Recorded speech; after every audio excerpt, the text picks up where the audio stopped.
하나님의 방법으로 살아가기 믿음을 향한 여정 시리즈 8번째 시간 하나님의 방법으로 살아가기라는 말씀의 제목으로 하나님의 말씀 전하겠습니다. 하나님의 방법으로 살아가기. 하나님의 방법으로 살아가면 얼마나 좋을까라는 생각을 혹시 해보신 적이 있나요? 사실 이런 생각을 해보기는 쉽지 않습니다. 신앙인으로 살면서도 이 세상을 살아가는 방법론에 대해서 수만 가지를 배워요.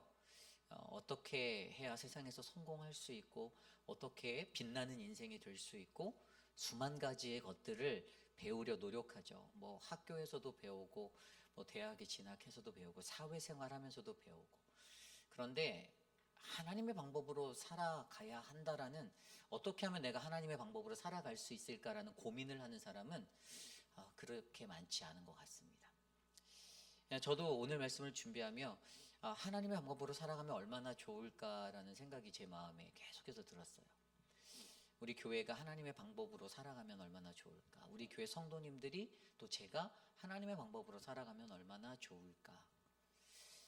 그런데 하나님의 방법으로 살아가면 정말로 좋을 것 같다라는 그러한 마음은 우리에게 찾아오나, 그러나 정확히 어떻게 살아야 내가 하나님의 방법으로 살아갈 수 있는지, 내가 어떻게 살아가야 하는지, 여전히 나의 존재론적인 나의 자아와 나의 것들이 나를 뒤덮고 세상 가운데서 이렇게 넘쳐나는 그런 인생의 주도권을 나에게 허락하며 살아가는 내 인생 가운데 과연 나는 어떻게 살아가야 하나님의 방법으로 살아갈 수 있을까?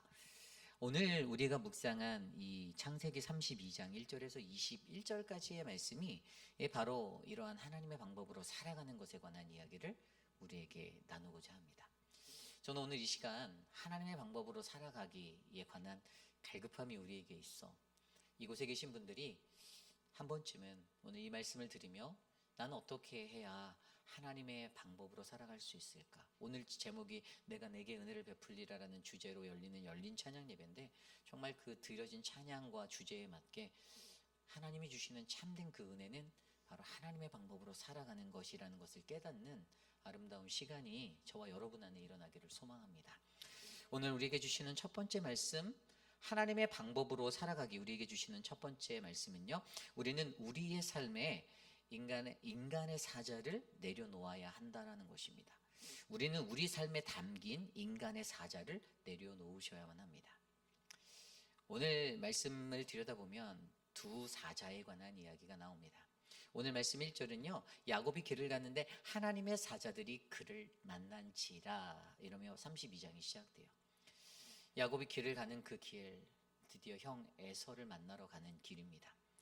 두렵고 떨리는, 두려움이 가득한, 두려움의 선 자리예요. 많은 두려움이 있었을 것입니다. 굉장히 오랜만에 자신이 형에게 뒤통수를 쳤기 때문에, 형의 뒤통수를 크게 쳤었기 때문에 마음속에 수많은 염려와 걱정과 근심이 있었을 거예요.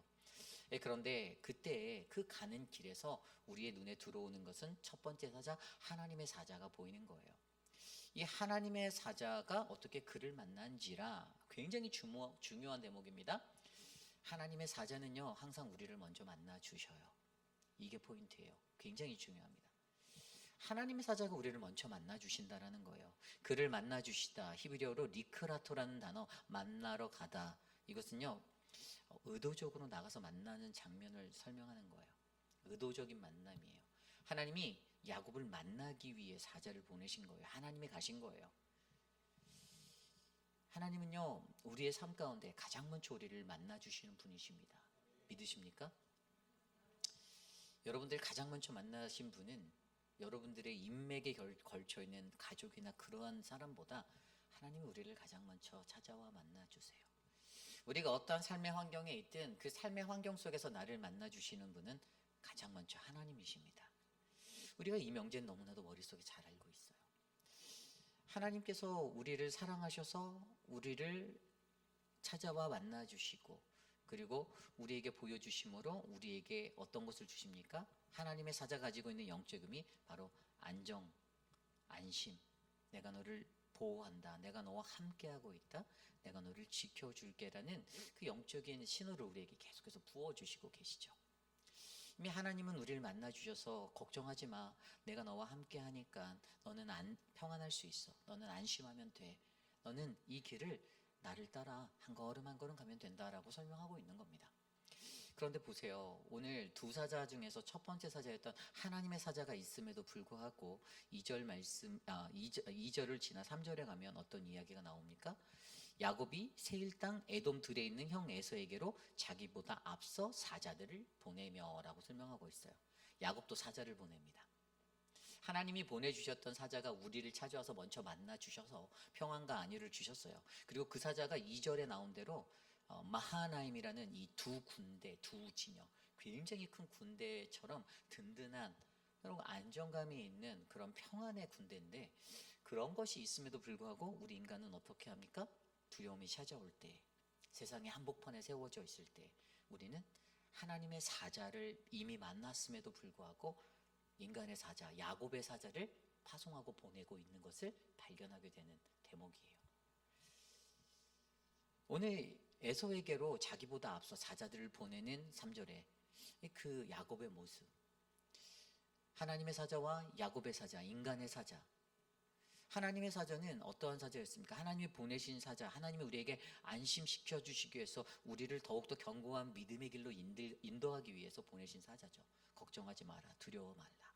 그러나 인간이 보냈던 이 야곱이 보낸 사자는 계산적이고 어떤 외교적인 어떤 접근적인 외교적 접근성을 가지고 나아가고 있는 어떤 그러한 어떤 관계의 목적을 둔 어떤 자기의 삶의 운영의 계획과 그것을 이루기 위한 방법론적으로 보내어지는 사자가 우리를 통해 보내실 때가 많다라는 것입니다.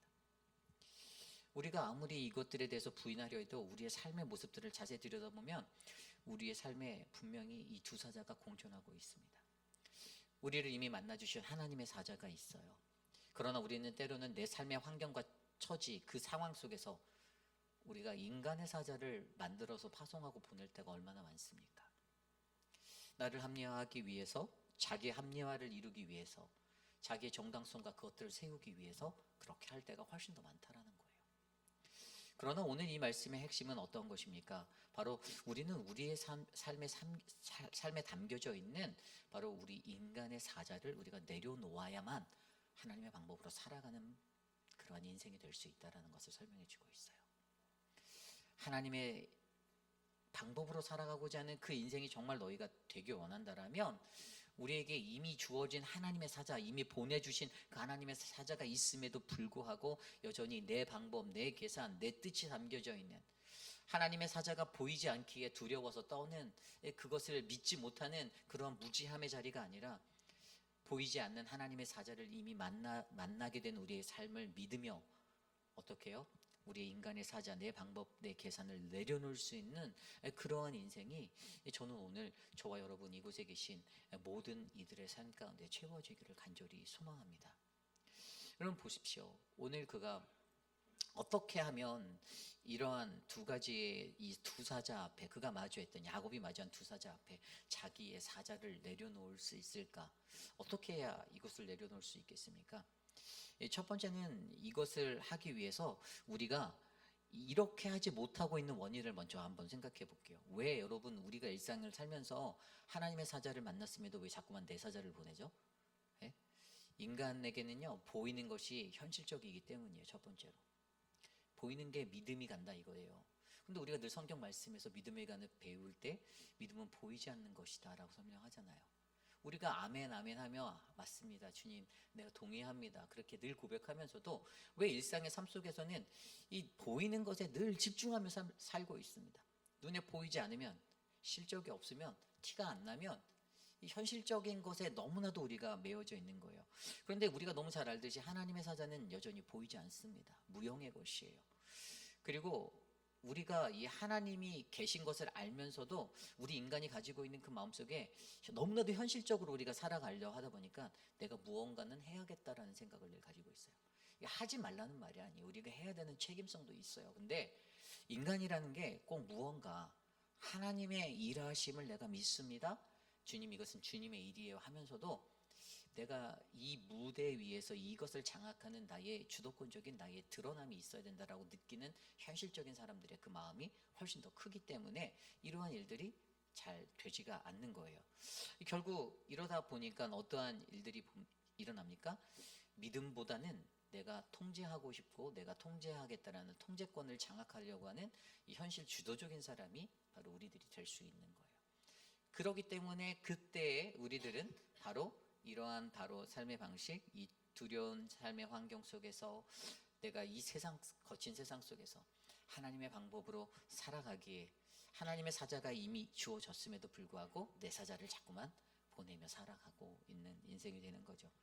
또 두 번째는 두려움이 더 크다라고 느끼기 때문입니다. 너무 많이 두려운 거예요.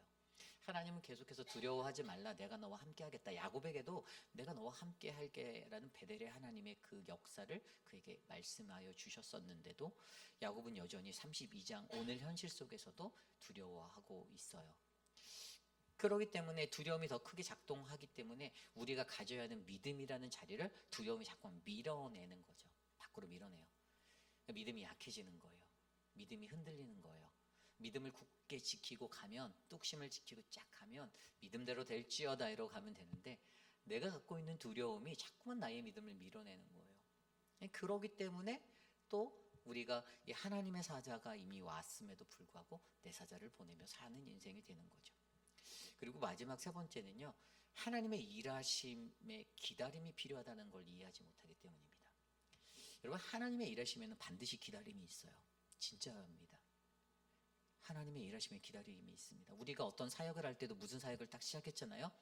여러분, 이 사역이 대박이 나서 한 번에 히트를 치고 팍 하면 여러분 그건 진짜 주님의 성령이 역사하신 건데 사실 그러한 일들은 그렇게 자주 매일 반복되지는 않습니다. 어떤 사역은 하다가도요 굉장히 어려움이 많아요. 왜 아이들이 늘지 않지? 왜 성도가 늘지 않지? 왜 젊은 사람이 늘지 않지라는 말만 되새겨요. 그런데 하나님이 물어보십니다. 너는 그 일을 위해서 과연 얼마나 기다리고 있니? 여러분, 기다림이란 단어는 기도하다가 같이 들어간 자리거든요. 그 사역을 위해서 과연 너는 얼마나 기도했니가 키포인트인데, 이 망각의 존재는 무언가 내가 통제권을 가져야 하고 내가 이 사역의 주도권이 내게 있어서 이런 마음들 때문에 모든 사역에 인벌브 될 때 어떤 일이나 현상이 터지면 조급해하는 거예요. 너무 빨리빨리 조급하게 움직이는 거예요. 한 주, 두 주, 세 주, 한 달, 두 달, 1년, 2년 기다려 봐야지 그 결과 나는데 해봤더니 별거 결론도 안 나네. 별로 결과도 안 좋네. 부응도 안 되네. 이렇게 여겨버리는 거죠. 하나님의 사역은요, 여러분, 우리가 하나님의 일하시는 이 사역에는 반드시 기다림이라는 것이 필수라는 것, 이것을 이해하지 못하기 때문에 자꾸만 우리의 삶에서 하나님의 그 사자 보내는 하나님이 만나주셨던 하나님의 방법은 2순위가 되고 내 방법이 하나님의 방법보다 앞서서 1순위가 되어서 운영되어지는 내 사자가 자꾸만 튀어나가는 인생이 된다는 겁니다. 그러므로 여러분, 저와 여러분들의 삶에 우리가 정말 우리가 이 땅에서 살아갈 때 여러분, 저와 여러분들에게 주시는 그 하나님의 오늘 말씀을 통해서 우리 스스로가 하나님의 방법으로 살아가기 위해 우리에게 이미 보내주신 하나님의 사자가 있음을 믿음으로 믿고 나의 사자를 통제하시길 바랍니다. 내 사자를 통제할 수 있는 능력을 갖추시길 바라요.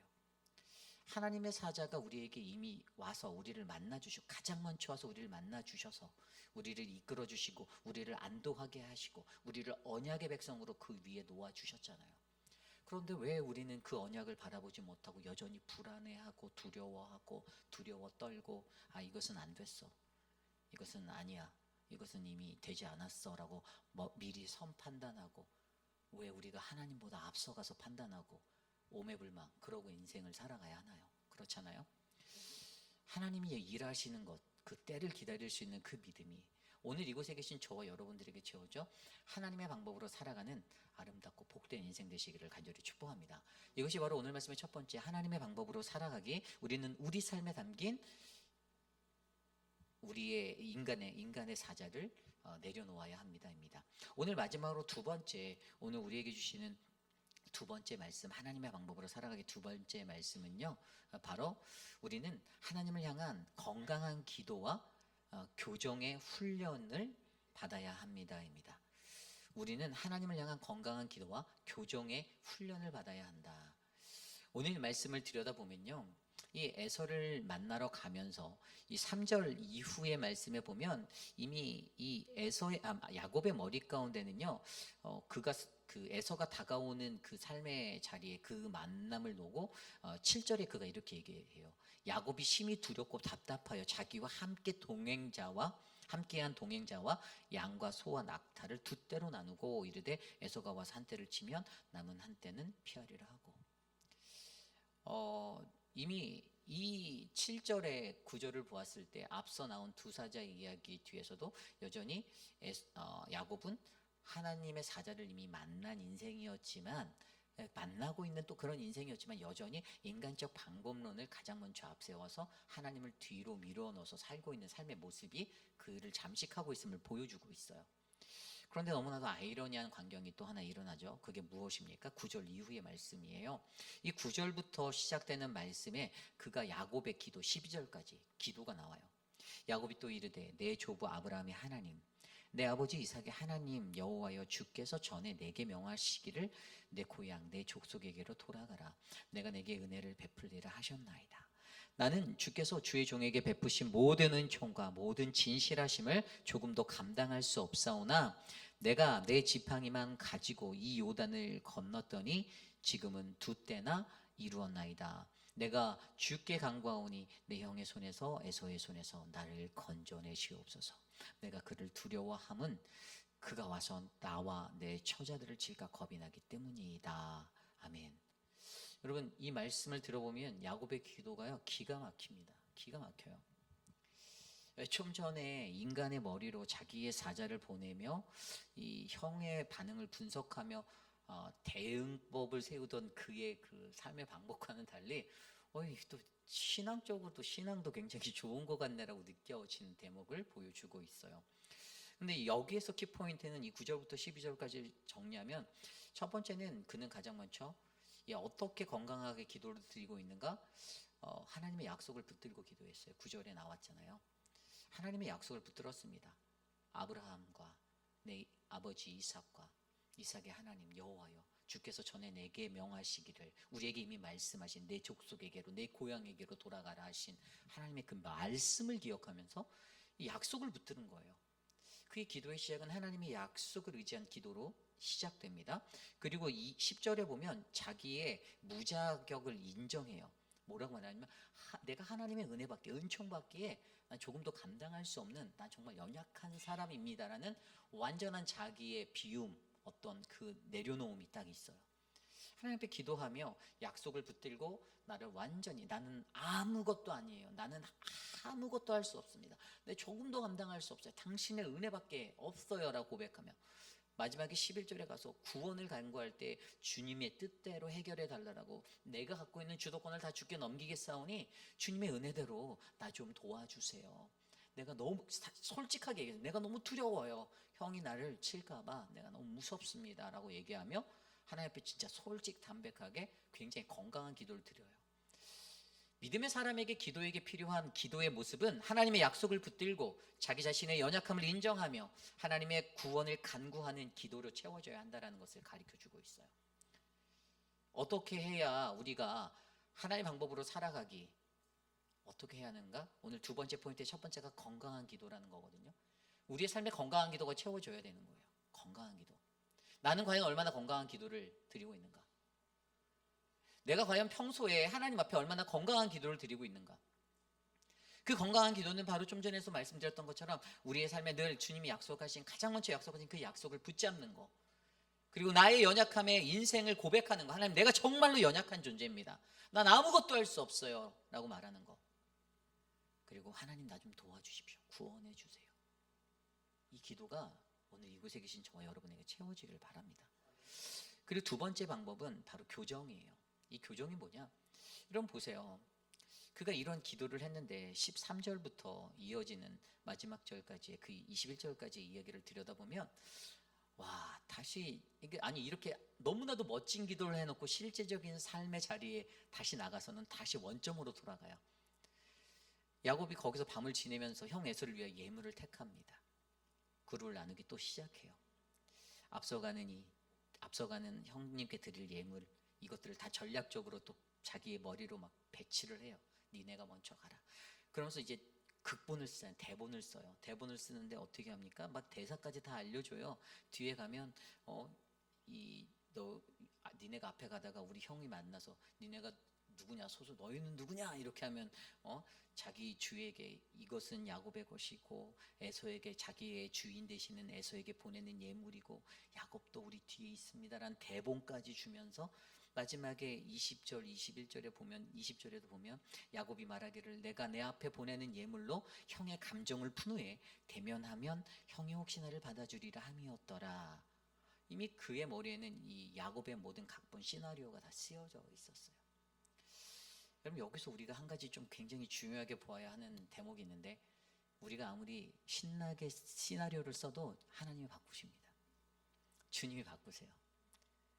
이 드라마 생각이 났거든요. 드라마를 아무리 작가가 열심히 멋지게 써도 이 촬영하는 중간에 조금씩 이제 바뀌겠죠. 바뀌어요. 그 상황에 따라. 뭐 갑작스럽게 배우가 아파서 빠질 수도 있고 뭐 이머전시 시츄에이션도 많이 생길 거고 또 어떤 변경이 되는 그런 경우들 많아요. 근데 우리의 인생의 이 각본, 이 시나리오도, 여러분들이 쓰시는 시나리오도요, 하나님이 대폭적으로 수정하십니다. 교정하신다라는 거예요. 그런데 여기서 이러한 현상이 왜 일어나려는 생각해 봤어요. 제가 왜 이러한 야곱에게 앞에서 그렇게 멋들어지게 기도 잘 해놓고 뒤에 가서 왜 이렇게 행동할까? 한 가지가 보였어요. 제 눈에 보인 거는 우리 내면에 채워져 있던 오래된 습관이 쉽게 고쳐지지 않는다 였어요. 우리의 내면에 쌓여져 있는 나의 오래된 습관이 안 바뀌는 거예요. 이게 야곱의 삶의 방식이었거든요. 야곱에게 이미 오랫동안 습관화되어 있었던 삶의 모습이 안 바뀌어요. 제가 우리 성도들과 대면하며 이렇게 같이 신앙생활을 할 때 어떤 사람들과의 어떤 관계 속에 문제가 생기면 그 사람들과의 어떤 문제는 그 사람은 항상 똑같은 방법에서 똑같은 시츄에이션을 똑같은 방법으로 리액션하는 것들을 저는 발견하게 돼요. 항상 포인트는 다 똑같았어요. 물론 저도 그러겠죠. 여러분들이 보시기에도 목사님도 똑같아요 이렇게 말할 수 있지만 똑같은 포인트에서 다 그래요. 우리가 가지고 있는 내면의 습관화된 자리가 되게 무섭다라는 걸 얘기하는 거예요. 누군가가 피치를 올리는 포인트도 거의 다 same thing이에요. 거의 똑같은 대목이에요. 같은 대목. 그런데 최고의 기도를 드리고 나서도 그들의 내면에 채워져 있었던 오래된 이 습관을 버리지 못한 것 때문에 이게 바뀌지 않았기 때문에 기도를 해서 잠깐 방향은 바꾸는 듯 했으나 그러나 다시 일상으로 돌아와 현실에 살 때 그게 그대로 나가게 되는 이 습관화된 것들. 우리가 기도하며 정말 멋있는 건강한 최고의 모습으로 약속을 붙들고 나의 연약함을 고백하고 주님 나 좀 도와주세요 간구하셔서 은혜를 받았으나 그러나 다시 그 형의 앞으로 나아가서 한 걸음 한 걸음 다시 현실로 나아갈 때는 똑같이 그룹을 나누고 대본을 써주고 이렇게 해야 한다 사자를 보내고 이러고 살고 있는 우리들의 삶의 현실을 보이는 거예요. 저는 이런 것을 뭐라고 말하냐면 정과 이범이라고 쳤어요. 정과 이범이에요. 한 짓 또 하는 거예요. 똑같은 방법으로. 아브라함도 그랬어요. 제가 아브라함을 정과 이범이라고 부르거든요. 왜 그런지 아십니까? 자기 아내 사라를 뭐라고 했죠? 누기라고 속였어요. 12장에서 20장에서 또 한 번 그래요. 정과 이범이에요. 20장에 그라랑한테 갔을 때도 그랬고 애굽에 있었을 때도 12장에서도 바로 앞에서 제 누이예요 이렇게 그렇게 당해놓고선도 뒤에 가서 또 그랬어요. 정과 이범. 우리의 내면에 채워져 있는 바뀌지 아니하는 그 삶의 자리 습관들, 무서운 습관들. 저는 이곳에 계신 저와 여러분들이 이 정과 이범에서 벗어나시기를 바랍니다. 우리가 그 삶에서 벗어나기를 바래요. 반복적으로 똑같은 실수가 반복되어지잖아요. 똑같은 부분에서. 여러분, 물론 이것이 잘못됐다라는 게 아니에요. 우리의 현실을 들여다보자라는 거예요. 연약한 존재라는 걸 우리가 알잖아요. 그러나 우리에게 희망이 되고 소망이 되는 것은 내가 그러한 삶의 모습이고 내가 전과 2범이든 3범이든 4범이 되어서 살든 우리 하나님은 다시 나의 그 드라마, 내 각본을, 내 시나리오를 하나님은 다시 한번 그의 시나리오로 바꾸실 건, 제 각본, 제 각색 하실 건데, 그럼에도 불구하고 하나님이 일하실 수 있는, 우리 때문에 불편하게 되는 그 시간을 우리가 알아서 줄여드린다라면 하나님이 얼마나 고마워하시겠어요. 여러분, 우리의 삶 가운데 나를 채우고 있는 이런 나의 오래된 신앙의 삶에, 나의 시간 속의 인생의 삶에 이 습관적인 내면에 자리 잡혀 있는 이 삶의 자리, 여러분, 이것들을 우리가 비우셔야만 합니다. 우리가 하나님을 향한 건강한 기도와 이 교정, 이 바로 자기 비움이라는 이 교정의 훈련이 우리에게 되어져야 하는 것, 그게 뭐냐면 바로 신앙생활이에요. 교회 생활이에요. 공동체 생활이에요. 여러분, 여기서 봐서 단 한 사람도 완벽해서 이 자리에 계신 분은 없습니다. 그렇죠? 우리 김민정 장로님 하나도 완벽해 보이시지만 하나도 안 완벽하시다고. 예? 김춘호 장로님 완벽해 보이시지만 하나도 안 완벽해. 우리 강경욱 집사님, 남세한 장로님 다 완벽해 보이시죠? 완벽해 보이지 않아요. 우리는 그런 연약한 존재인 거예요. 무언가 부족해요. 알아요. 그러나 우리가 한 번 부딪혔고 그 한 번 부딪힘 속에서 이것이 반복되지 않아야 한다는 것을 우리는 인지해야 되는 거예요. 아니구나, 이건 잘못됐구나, 나랑 부딪힌 저 사람이 잘못됐구나가 아니라 지금 이 상황을 반복적으로 겪고 있는 내가 무지했구나, 내가 하나님을 몰랐구나. 여러분, 오늘 저는요, 이곳에 계신 저와 여러분들을, 우리들을 하나님께서 어떻게 해야 우리를 바르게, 우리 삶의 건강한 하나님의 방법으로 살아갈 수 있는 사람을 만드시는가? 바로 저와 여러분에게 이 건강한 하나님에 관한 이 기도를 가득가득 채우며 내 삶에 나의 쓴뿌리 되었던 오랜 습관을 내어 버릴 때, 그 훈련의 자리를 우리가 아름답게 지나갈 때, 여러분, 우리는 어떻게 해요? 내가 하는 것이 아니라 바로 하나님이 오늘도 나를 위해 일하신다라는 믿음의 백성이 될 줄 믿습니다. 저는 이곳에 계신 우리 모든 분들이 그러한 분들이 되셨으면 좋겠어요. 마음에 조급함이 찾아오십니까? 이거 아닌데, 이렇게 가면 안 되는데. 저도 처음 사역 시작할 때는 그런 조급함도 많았는데, 사실 요즘에는 그런 걸 굉장히 많이 내려놓으려고 해요. 많이 비우려고 해요. 계속 그냥 눈 감고 지나가는 것도 사실 굉장히 많아졌습니다. 예전에는 눈을 아주 뱀처럼 뜨고 막 쳐다보면서 어디 없나 이러고 다녔다면, 요즘은 봐도 못 본 척한 거 정말 많아요. 그렇게 살아가려고 하는 것도, 왜냐하면 이게 목회를 하다 보면 목회도 시간차가 있고 또 타이밍이 있고 때가 있거든요.